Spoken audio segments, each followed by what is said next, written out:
I am presenting on April 12, 2026. In type 1 diabetes, cytotoxic T cells inappropriately attack beta cells in the islets of Langerhans, causing insulin resistance, hyperglycemia, and diabetic ketoacidosis if left untreated. Type 1 diabetes may also impact the whole pancreas due to its smaller size and influx of fibrotic tissue.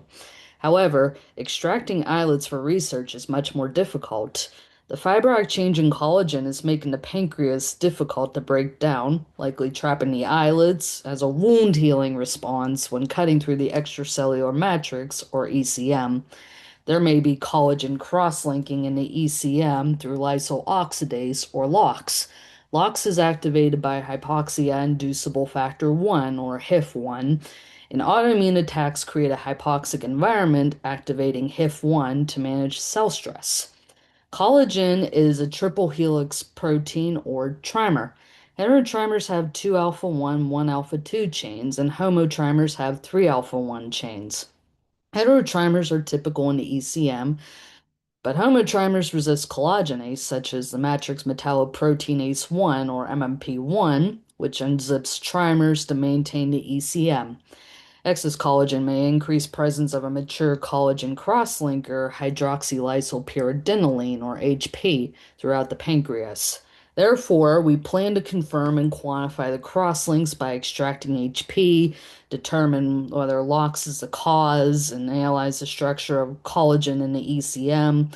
Finally, we will test these associations by adding a LOX inhibitor into the solution used to submerge the pancreas for islet isolations to prevent further crosslinks post-mortem.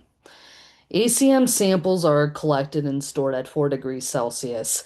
The pancreas is surgically cleaned in a triple antibiotic solution, cut in half to find ducts for injections, and eventually cut into smaller pieces to transfer into conical tubes with metal jacks to break the pancreas down. The digests are transferred to the Ricordi chamber to collect islets. ECM samples dehydrate for 24 hours. They're ground with a mortar and pestle to dissolve in 0.37 molar of hydrochloric acid at 100 degrees Celsius. There was no significant difference in the number of mature crosslinks among all ECM samples. However, the duct had the highest, which may be why it was harder to separate the duodenum from the pancreas and cut the pancreas into smaller pieces. ACM samples are ground with liquid nitrogen and digested 5 times in 1% pepsin with 0.05% acetic acid at 4 degrees Celsius for 24 hours. The supernatant is collected and pulled for cell precipitation in 4.5 molar sodium chloride to extract collagen. The samples are prepared in 4x Langley buffer and 0.1 molar DTT to heat at 85 degrees Celsius for 15 minutes to unravel the trimers.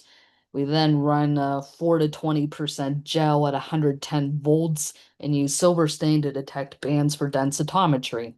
The faint bands in the middle here are likely alpha 1, alpha 2 helices.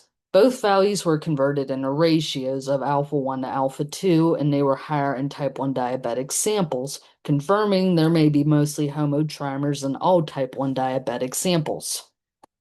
A pan-LOX inhibitor was added to the antibiotic solution before research islet isolations.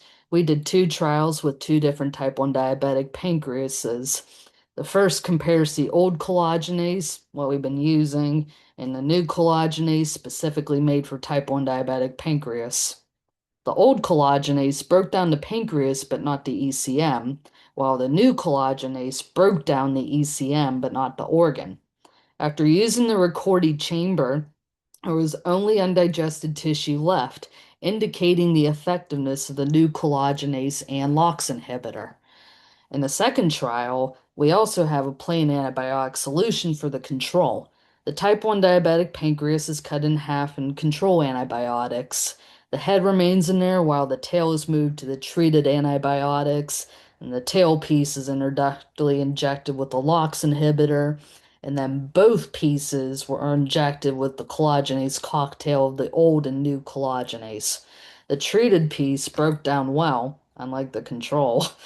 And the pieces left behind less than 5% of undigested tissue and the duct, but no gel residue. Hence, the formulation of the second trial made it easier to break down the pancreas and three more islets. In chronic pancreatitis, pancreatic stellate cells respond to inflammation and secrete collagen, cross-link through locks to resist MMPs like homotrimers, increase fibrotic tissue, and decrease acinar cells like in type 1 diabetes. However, type 1 diabetic pancreas leaves a gel residue with undigested tissue, while chronic pancreatitis leaves fibrotic tissue. In cancers, TGF beta stimulates LOX to do the cross-linking, leading to ECM stiffness, which induces more TGF beta signaling. Elevated TGF beta is detected in type 1 diabetes as a response to inflammation. LOX is also a direct target of HIF1, and in cancer, hypoxia promotes chemoresistance. In type 1 diabetic nephropathy, there's excess collagen in the glomerulus and tubular interstitial space and fibrosis. Selective inhibitors of LOXL2, which is elevated in renal fibrosis, decrease glomerulosclerosis. Fibronectin, tubular interstitial collagen 1. In cholangiocarcinoma, the pan-LOX inhibitor reduced fibrosis and chemoresistance. We plan to receive more pancreas from type 1 diabetic donors to determine the commonality of excess cross-linking. To elucidate whether the cross-links are immature cross-links overlapping the matured ones, we also want to detect hypoxia and inflammation as potential triggers. We could extrapolate the data to manage the microenvironment while researchers investigate restoring islet function.